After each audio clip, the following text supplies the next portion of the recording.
kaama diiday marnaba in warinta sheekadan oo kale ay leedahay saameynteeda taban xilliyada qaar waa ka sheekeynta laba sagaalaad oo isku fuulay naf aan xamil karin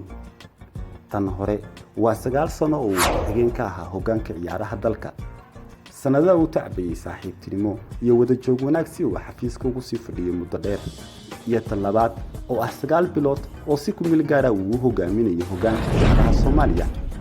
shaqadiisu waxay ahayd doorashadii inuu gaarsiiyo xiriirka Soomaaliyeed ee kubadda cagta laakiin dabihii waa uu kala qaldamay markii uu ka dhacay haadan dheer haddaba waa kuma hogaamiyaha u baahan inuu soo sharaxo 2022 isaga oo ku fashilmaday wax ka yar 9 bilood markii si ku meel gaar ah xil loogu dhiibtay ma waxaan soo yaalkiisa u dhaafnaa 9 sano iyo inay iska sheekayso waxyaalihii dhacay ee musuqa ugu weynaa mise 9 dambe ayaan qoraansanaa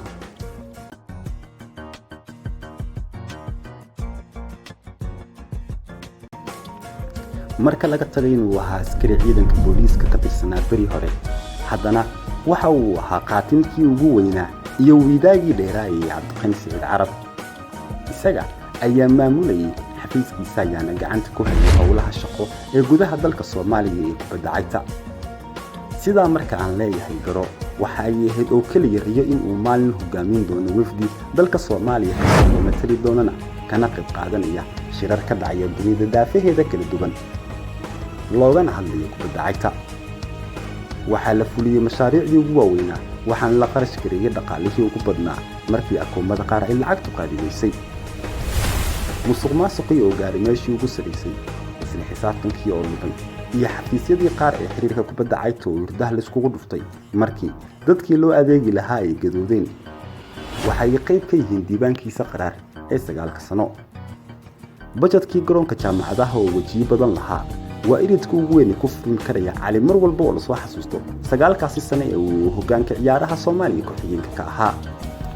hana ka reebin qarashkii stadium Muqdisho safaradii qarankii agabkii kale ee loogu talagalay xulka qaran ee Soomaaliya iyo kooxaha kala duwan ee dalkeena Soomaaliya waxyaalaha ku maqan cali iyo tiimkiisa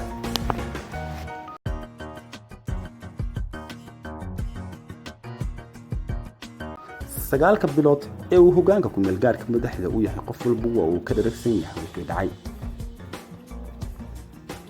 kooxda kubadda cagta ee Kenya Raadsan iyo Midnimo waxay noqdeen 3 kooxood ee ciwaanada ka sameeyay kubadda cagta Soomaaliya 9 bilood ee ugu dambeysay markii ay diideen in ay sanadkan ka qayb qaataan horyaalka Soomaaliya kuwan waxa ay ku andacoodeen in ay arrintan sabab u tahay iyagoo aan laga qancin tabashooyin ay ka qabeen hab maamulka xiriirka Soomaaliyeed ee kubadda cagta